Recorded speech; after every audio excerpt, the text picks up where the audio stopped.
کھوپڑی پہ بہت لوگوں کی کھوپڑی گھوم جاتی ہے کہ یار ہمیں اچھے بھلے دماغ کو مفتی صاحب کھوپڑی کیوں کہہ رہے ہیں. مشرکین کون سا یہ کہتے تھے کہ دو اللہ ہیں؟ قرآن کیا کہتا ہے؟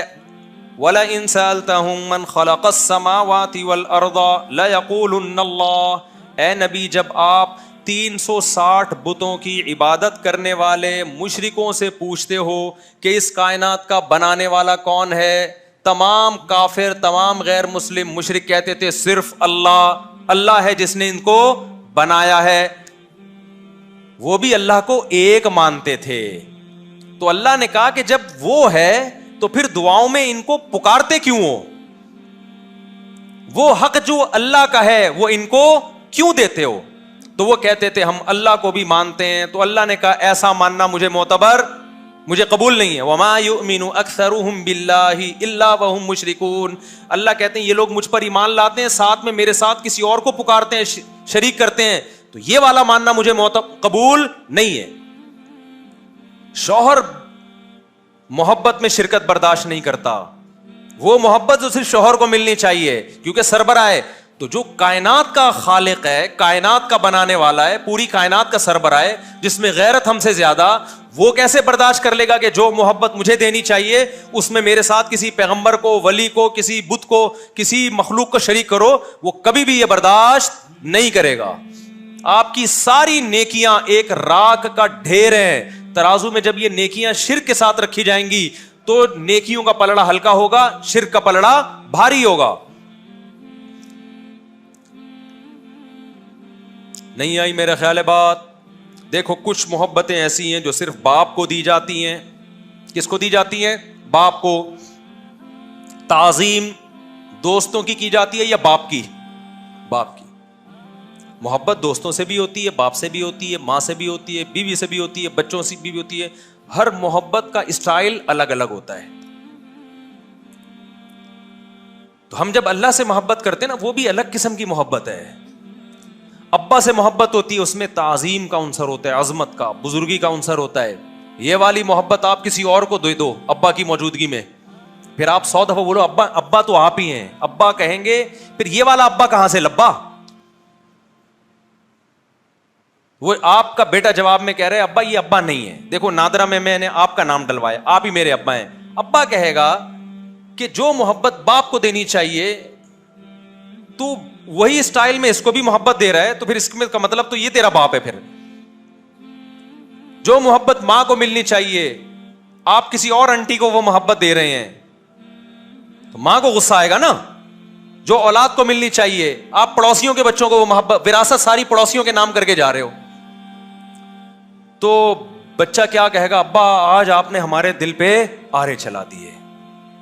ویسے تو ساری زندگی آپ نے ہمیں تانے ہی دیے ہیں، لیکن ایک وراثت جو خونی رشتے کو ملتی ہے وہ بھی آپ نے پڑوسیوں کے بچوں کو دے دی. باپ کہے بیٹا غم نہ کرو، نادرا میں دیکھو میں نے تمہارا نام ڈالا ہوا ہے.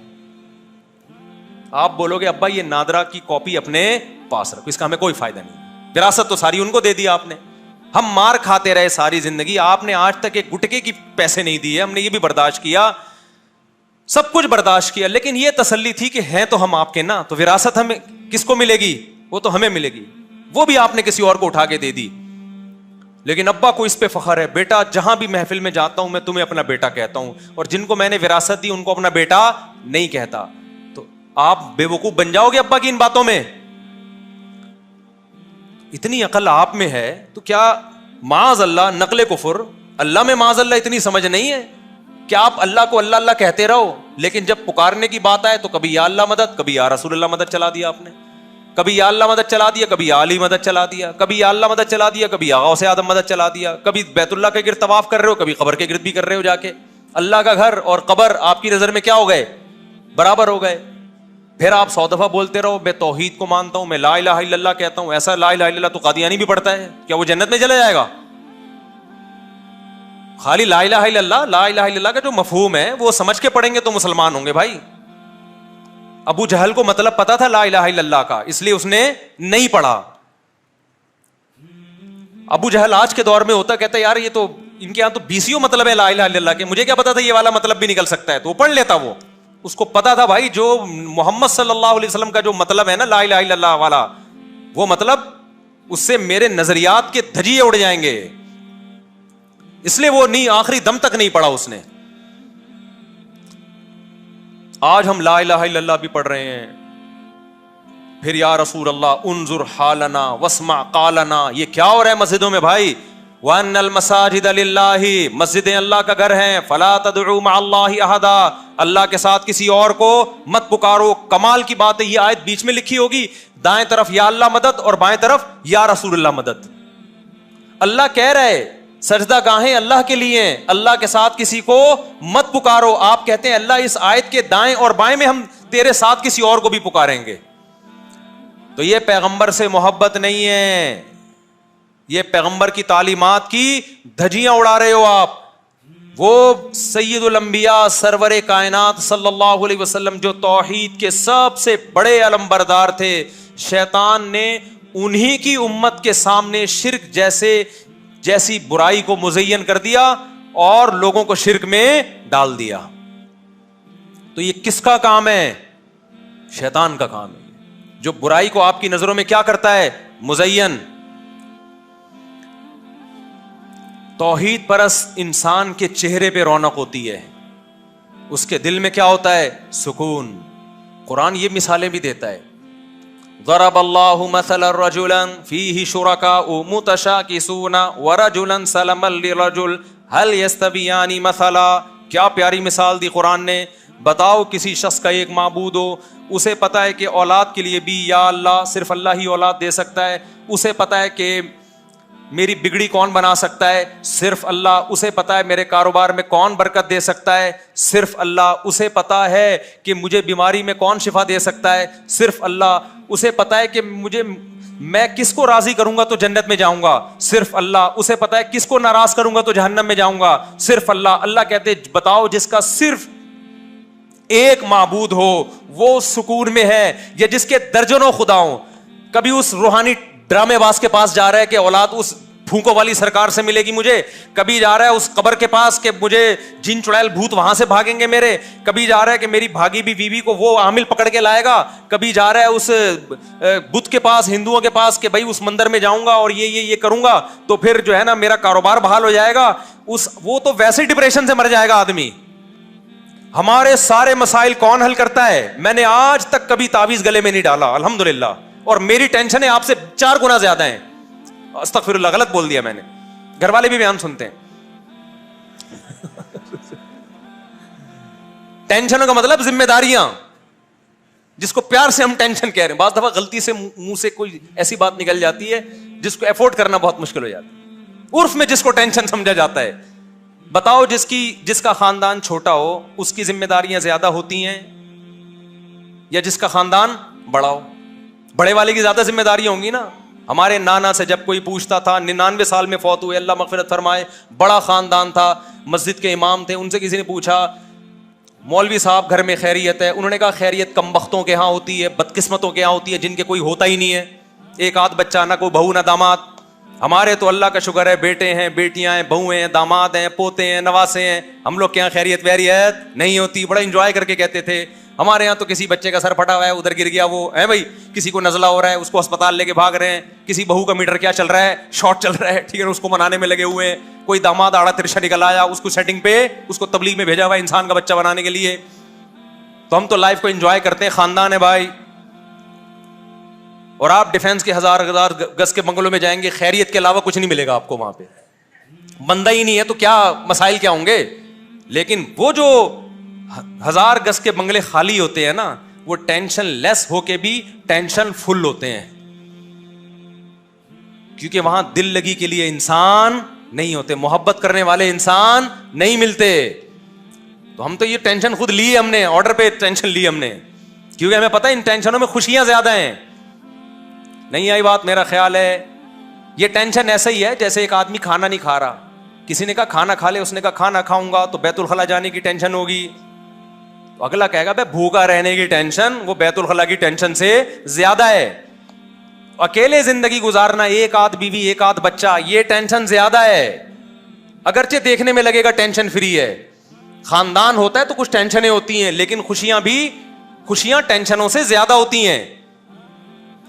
اب میں آپ کو بتاؤں, ہمارے اتنے گھر, ہمارے یہاں بھی بیماریاں آتی ہوں گی یقیناً, ہم کوئی مریخ سے آئی ہوئی مخلوق نہیں ہے. ہمارے ماشاءاللہ اتنے بچے, کبھی کسی بچے کو چکن پاکس نکل آئے, کبھی کسی کو خسرہ نکل آیا, کبھی کوئی مسئلہ ہو گیا. یہ سب مسئلے ہمارے گھر میں بھی چلتے ہیں. آج تک ہم کسی ڈرامے باز روحانی عامل کے پاس, چاہے دیوبندی ہو, بریلوی ہو, اہل حدیث ہو, کسی کے پاس نہیں گئے. گھر میں گھسنے نہیں دیا کسی کو. کسی نے بولا بھی نا وہ فلانا ڈمکا, میں نے کہا بکواس مت کر, فضول آدمی. کیوں؟ ہمیں پتا ہے یار حاجت کون پوری کرتا ہے؟ اللہ. ہم نے اپنے والد صاحب کو دیکھا, تبلیغ میں وقت لگاتے تھے, تبلیغ میں ایک بات سیکھی, اللہ سے ہوتا ہے, اللہ کے غیر سے نہیں ہوتا. ایسا والد صاحب کا ایمان تھا. حضرت شیخ الحدیث مولانا زکریا رحمۃ اللہ علیہ کی صحبت میں والد صاحب نے وقت گزارا. ہم نے دیکھا ہمارے والد کو جب کوئی ٹینشن ہوئی 2 رکعت پڑھ کے اللہ سے, میں بیمار ہو گیا تھا ایک دفعہ, مرنے لگا تھا بالکل, ڈاکٹر نے کہہ دیا تھا کہ مر جائے گا یہ. مجھے یاد ہے میرے والد صاحب مسجد میں گئے, میرے لیے انہوں نے اللہ کے سامنے ہاتھ اٹھا کے دعا مانگی ہے. اگر ایمان کمزور ہوتا کسی جاہل عامل کے پاس چلے جاتے, وہ تعویذ گنڈے شروع کر دیتے. مجھے اہل حدیثوں پہ بڑا افسوس ہوتا ہے, صرف ایک اہل حدیث فرقہ ایسا بچا تھا جس میں یہ روحانی ڈرامے باز نہیں تھے, رقیہ کے نام پہ ڈرامے کرنے والے نہیں تھے. افسوس کے ساتھ کہنا پڑتا ہے اہل حدیثوں میں بھی ایسے لوگ پیدا ہو گئے ہیں. اہل حدیث کمیونٹی سے میری گزارش ہے, ان کو کنٹرول کرو, نکالو ان لوگوں کو اپنی جماعت سے. تو یاد رکھو روحانی عامل چاہے رائے کا مقیمین ہوگا نا, رائے کا مقیمین ڈرامے باز ہے وہ. یہ میری بات کان کھول کے سن لو, دل میں اتار لو. یہ بڑے بڑے علماء کو بیوقوف بناتے ہیں. ابھی لاہور میں ہم بیٹھے ہوئے تھے دعوت میں, ایک ڈرامے باز آ گیا روحانی عامل, تعارف کروا رہا ہے میں روحانی علاج کرتا ہوں. مجھے غصہ اس پہ آیا کہ تو میرے سامنے یہ تعارف کیوں کروا رہا ہے بھائی, تجھے شرم نہیں آتی؟ ساری دنیا کو پتا ہے میں روحانی عاملوں کے خلاف بولتا ہوں, اور تو میرے سامنے آ کے تعارف کروا رہا ہے. اس کا مطلب اپنی بےزتی خود کروا رہا ہے نا. بعض لوگوں کو اپنی بےزتی اپنے ہاتھوں سے کروانے کا شوق ہوتا ہے. مجھے آ کے مت بتاؤ, میں کو پوچھ رہا ہوں تم چور ہو, اچکے ہو, تم کیا ہو؟ مجھے آ کے تعارف کیا کروا رہے؟ حضرت میں کیا کرتا ہوں؟ روحانی علاج. میں نے کہا اس آدمی کو اپنی بےزتی میرے ہاتھوں کروانے کا شوق ہے. میں نے کہا یہ سب ڈرامے باز ہوتے ہیں. سب لوگ بیٹھے ہوئے تھے نا. اب ظاہر ایک داڑھی والا آدمی, پگڑی والا, چہرے پہ نور, وہ آپ کی خدمت میں آئے گا اور آپ اس کو کہہ دو ڈرامے باز ہوتے ہیں, اس کی طبیعت سے بےزتی ہوگی کہ نہیں ہوگی؟ کسی مسلمان کی ایسی بےزتی جائز نہیں ہے, لیکن جو اپنی کروانا چاہ رہا ہو اس کی فرض ہے. جتنے روحانی عامل ہیں نا مجھ سے ملیں, میں آپ سے نہیں پوچھوں گا آپ کیا کرتے ہیں. اگر میں پوچھ رہا ہوں آپ کچھ اور بتا دیں, میں یہ کرتا ہوں. لیکن اگر میرے سامنے کہہ دیا میں روحانی علاج کرتا ہوں, تو پھر اپنی بے عزتی کے ذمہ دار آپ خود ہوں گے. نہیں یہی بات میرا خیال ہے. ایک چور تھا, میں نے اس کو چور کہہ دیا نا, کسی کو بتا دیا کہ چور ہے. وہ میرے پاس آیا, آپ نے کیسے کہہ دیا چور ہے؟ میں نے کہا دیکھو مجھ سے بحث کی نا, تو ابھی تو میں نے اس بندے کو بتایا تھا کہ تم چور ہو, تاکہ وہ تم سے ہوشیار رہے. تو اب چلے جاؤ آرام سے. میں نہیں اب لوگوں کو بتاؤں گا کہ تم چور ہو, بس یہ میں آپ سے وعدہ کر لوں. مجھے کیا ضرورت لوگوں کے معاملات میں گھسوں. مجھے غصہ اس پہ آیا کہ جس کو میں نے کہا تھا نا کہ یہ چور ہے, اس نے اس کو جا کے بتا دیا کہ مفتی صاحب کہہ رہے تھے. ابے تو خود احتیاط کرتا. میں نے کہا جب لوگوں میں اتنا شعور نہیں ہے کہ ہم ایک بندے کے بارے میں تمہیں بتا رہے ہیں کہ چور ہے, تو احتیاط برتو نا. اس سے جا کے اس کو بتا دیا مفتی صاحب کہہ رہے تھے تو چور ہے. وہ میرے پاس آ گیا, آپ نے کیسے کہہ دیا؟ میں نے کہا جو ہو گیا نا اس پہ مٹی ڈالو. اگر زیادہ ایکسپلینیشن چاہی نا تو میں ثبوت بھی پیش کروں گا, لیکن ریکارڈنگ کے ساتھ پھر یوٹیوب پہ ڈالوں گا میں, کہ تمام حضرات سے گزارش ہے کہ یہ چور ہے اور اس کے یہ ثبوت ہیں اور اس سے ہوشیار رہیں. میں نے کہا پھر جب بحث ہوگی نا تو پھر ہمارا اسٹائل یہ ہے کہ ہم بحث کرتے نہیں ہیں, کرتے ہیں تو پھر یوٹیوب پہ لائیو بحث چلے گی. وہ بھاگ گیا. اس نے کہا اسی میں جتنی بےزتی ہو گئی اتنی کافی ہے, عزت کے چکر میں زیادہ بےزتی خطرناک. تو اللہ تعالیٰ قرآن میں فرماتے ہیں جس کا ایک خدا ہے, ہر مراد کس سے پوری ہوتی ہے بھائی؟ اللہ سے. وہ سکون والی زندگی میں رہتا ہے. وَإِذَا مَرِضْتُ فَهُوَ يَشْفِينِ. ابراہیم علیہ السلام نے فرمایا بیمار ہوتا ہوں تو شفا کون دیتا ہے؟ اللہ. سارے کام ایک. اللہ کہتے ہیں وہ زیادہ سکون میں ہے یا جس کے 20 خدا ہیں. پھر وہی آپ کہو گے ہمارے خدا تھوڑی ہیں. بھائی کام تو تم ویسا ہی کر رہے ہو, ان کو تم نے خدا تو بنا لیا نا عملی. ہاں وہ میں وہ قصہ سنا دوں. وہ روحانی عامل آئے, میں نے کہا ڈرامے باز ہوتے ہیں. ایک دم نا یوں کر کے, اچھا یہ اتنے بے شرم ہوتے ہیں, ان کو غصہ بالکل نہیں آتا. غصے والی بات پہ بھی کسی کو غصہ نہیں آ رہا نا تو یہ اچھے اخلاق نہیں بلکہ یہ تھوڑے سے بے شرم ہونے کی بھی بعض دفعہ دلیل ہوتی ہے. بعض دفعہ اچھے اخلاق کی بھی ہوتی ہے لیکن ان لوگوں میں نہیں آتا یہ استغفر اللہ زیادہ ہو جائے گی. پھر وجہ اس کی ہے کہ ان کو پتا ہے مشہور آدمی کے خلاف ہم نے ابھی غصہ کیا تو یہ جو میرے یہاں مریدین بہت سارے ان کے وہیں مریدین بیٹھے ہوئے تھے یہ بدک جائیں گے تو ابھی تحمل بردباری. پھر کہنے میں نے کہا دیکھو سعودی عرب میں تو جنات نہیں ہوتے, شارجہ میں بھی نہیں ہوتے, دبئی میں بھی نہیں ہوتے, یہ سارے یہیں ہوتے ہیں. انہوں نے کہا نہیں حضرت اب وہاں بھی ہیں, ہم جا رہے ہیں علاج کے لیے. میں نے کہا آپ کے جانے سے ہوئے ہیں, یہ ذہن میں رکھنا. پاکستانی عاملوں نے سعودی عرب کے علماء کو بھی الو بنانا شروع کر دیا ہے. عوام کی بات نہیں کر رہا, وہاں کے علماء کو الو بنانا شروع کر دیا ان عاملوں نے.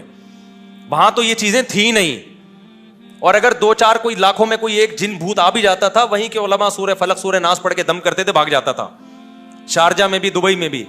اب یہاں سے باقاعدہ جو عامل لوگ ہیں نا جا جا کے سعودی عرب کے بڑے بڑے علماء کے ساتھ سیلفیاں بھی لے رہے ہیں, ان پہ دم بھی کر رہے ہیں, ان کو بیوقوف بنا رہے ہیں, اور ان کا منجن دبا کے پھر یہاں بک رہا ہے. ایک گیا سعودی عرب میں کہہ رہا ہے میں فیکٹری چلا کے آ جاؤں, دم کیا میں نے, سعودیہ کی فیکٹری چل گئی, بکواس کر رہا ہے, جھوٹ بول رہا ہے.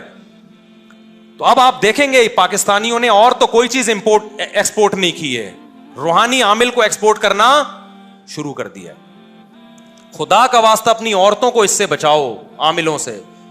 یہ عامل چلاک آپ کی عورتوں پہ بھی قبضہ کرتے ہیں, اللہ ماشاء اللہ کچھ نیک بھی ہوتے ہیں جو, لیکن جو نیک ہے اس کے اوپر کی سیٹنگ آؤٹ ہوتی ہے. اور مفتی موسیٰ روحانی بازی رحمۃ اللہ علیہ کے بارے میں بار بار کہتا ہوں وہ عامل نہیں تھے, وہ جو دم کرتے تھے فوراً فائدہ ہوتا تھا, وہ کرامت تھی ان کی. بعض اللہ والوں کی یہ کرامت ہوتی ہے کہ کسی کو دم کیا اللہ نے اس کو شفا دے دی بس. بخاری میں ہے نا واقعہ, پچھلی امتوں میں ایک شخص تھا وہ نابینا لوگوں کے آنکھوں پہ ہاتھ رکھتا, بینائی آتی, تو یہ کرامت کہلاتی ہے. یہ سارے کام اللہ کر رہا ہوتا ہے, اس میں اس بزرگ کے اختیار نہیں دیا ہوتا اللہ نے. جیسے ہمارے نبی نے چاند کے 2 ٹکڑے کیے تو نبی نے تھوڑی کیے ہیں, ٹکڑے کس نے کیے ہیں, اللہ نے کیے ہیں. تو اختیارات, اللہ اختیار دینا الگ چیز ہوتی ہے, کسی سے کام لے لینا الگ چیز ہوتی ہے. دیکھو آپ قلم سے لکھنے کا کام لیتے ہیں, قلم کے پاس لکھنے کے اختیارات نہیں ہوتے, لہذا جب آپ کوئی چیز لکھوانا چاہتے ہیں تو کاتب سے, جس کے ہاتھ میں قلم ہوتا ہے, اس سے مطالبہ کرتے ہیں, قلم سے مطالبہ نہیں کرتے کہ تو لکھ. کسی بزرگ کے ہاتھ پہ جب کوئی کرامت ظاہر ہوتی ہے تو چونکہ اللہ کر رہا ہے لہذا مطالبہ کس سے کیا جائے گا, اللہ سے کیا جائے گا, کام اللہ کر رہا ہے. سمجھتے ہو بات کو کہ نہیں سمجھتے ہو؟ تو میں یہ عرض کر رہا تھا, جلدی سے بات کو سمیٹ کے ختم کرتا ہوں. جس کا ایک خدا ہے وہ کس میں ہے بھائی؟ سکون میں. جس کو پتا ہے اللہ سے ہوتا ہے. ہمارے والد صاحب نے, میں بتا رہا تھا, دعا مانگی, اللہ نے ہمیں ٹھیک کر دیا. ایسا ٹھیک کیا کہ شادیوں پہ شادیاں دے دنادن, ضرور سے زیادہ ٹھیک ہو, مسالہ زیادہ لگ گیا, جون پور کے قاضی بن گئے. وہ ہے نا جون پور کے قاضی, وہ ایک گدھا, انہوں نے بہت فارورڈ کر کے چلاتا ہوں, بہت لوگ سن کے بور ہو گئے. ایک آدمی اپنے گدھے کو, قاری صاحب کہہ رہے تھے تو گدھا تھا, میں نے تجھے انسان بنایا. ایک بچے کو کہہ رہے تھے, ایک دیہاتی کھڑا ہوا تھا, اس نے بولا بھائی تو گدھے کو انسان بناتے ہیں. اس دیہاتی کو پتہ نہیں کہ بھائی یہ تو محاورہ ہے. وہ اپنا گدھا لے کر آیا, قاری صاحب اس کو بھی انسان بنا دو. قاری صاحب کو مذاق سوجا, یار یہ تو بیوقوف مل گیا ہے. قاری صاحب نے کہا اس پہ مسالہ لگاؤں گا تو انسان والا مسالہ نا 3-4 دن لگیں گے انسان بننے میں. اب ظاہر ہے کہاں بننا تھا یار. تو وہ آیا کہ میرا گدھا انسان بن گیا. انہوں نے کہا مسالہ تھوڑا زیادہ لگ گیا ہے غلطی سے. تو وہ عام انسانوں کے بجائے اعلیٰ درجے کا انسان بن گیا, جون پور کا قاضی بن گیا, وہ جج. تو یہ گیا, خیر قصہ مختصر, جا کے نا اس کو گھاس دکھا رہا ہے جج کو, وش وش کر کے نا. وہ جج کہہ رہا ہے کیا ہو گیا؟ کہہ رہے زیادہ شور نہ مار, تو میرا ہے, تو میرا گدھا ہی نا, تو مسالہ زیادہ لگ گیا تو انسان بن گیا. تو ہمارے والد صاحب نے میرے لیے دعا مانگی, اللہ اس کو شفا دے دے. چھوٹا تھا میں, بہت خون کی پیچش تھی, بہت ہی خطرناک. تو شاید اللہ نے ایسی دعا قبول کی ہے کہ ایسی صحت بن گئی الحمدللہ, اللہ نظر بد سے بچائے, کہ مسالہ کیا لگ گیا, شادیوں پہ شادیاں. یہ تو اسلام نے ہمیں روک دیا بھائی, 4 پہ روک دیا, بریکیں اللہ نے لگائی ہیں, ورنہ کسی کا باپ بھی ہمیں نہیں روک سکتا تھا. لوگ مذاق اڑاتے یا جو مرضی کرتے, کسی کا باپ میں دم تھا تو روک کے بتا. میں گھر والوں سے بولتا ہوں اللہ کا شکر ادا کرو, اللہ نے مجھے روک دیا. سسرال والوں سے بھی کہتا ہوں اسلام کا احسان ہے. کیا خیال ہے بھائی؟ ورنہ کسی کے باپ, کوئی مائی کا لال آج تک ایسا پیدا نہیں ہوا ہے. خودکشی کی دھمکیاں اور فلانی دھمکیاں, لوگ پتہ نہیں کیا کیا کر رہے ہوتے ہیں, پڑوسیوں کی طرف سے بدنامیاں, یہ وہ اوٹ پٹانگ فضول باتیں. بھائی اللہ نے جب اجازت دی ہے تو یار کسی کے باپ میں دم میں روک. ہمیں تو لگا کہ یعنی اللہ کے ساتھ گویا کہ ہم کسی کو شریک کر رہے ہیں. اللہ کہہ رہے کر لو, پڑوسی کہہ رہے نہیں کرو. ابے تو خدا ہے کیا؟ میں اللہ سے پوچھوں گا یار میں نے کیا کرنا ہے کیا نہیں کرنا ہے؟ مجھ سے کوئی غلطی اگر ہوگی تو میں کس سے معافی مانگوں گا؟ اللہ کی نافرمانی پہ معافی کس سے مانگی جاتی ہے؟ اللہ سے. تو اطاعت کس سے کی جاتی, کس کی جاتی ہے؟ اللہ کی. تو جس کا ایک خدا ہو وہ کیا ہے؟ اس کو پتا ہے غلطی میں کیا کرنا ہے اور عبادت میں کیا کرنا ہے. مسائل حل کون کرے گا؟ اس کی طبیعت میں کیا ہو گیا میرے بھائی؟ سکون. سارے کام کس کی طرف؟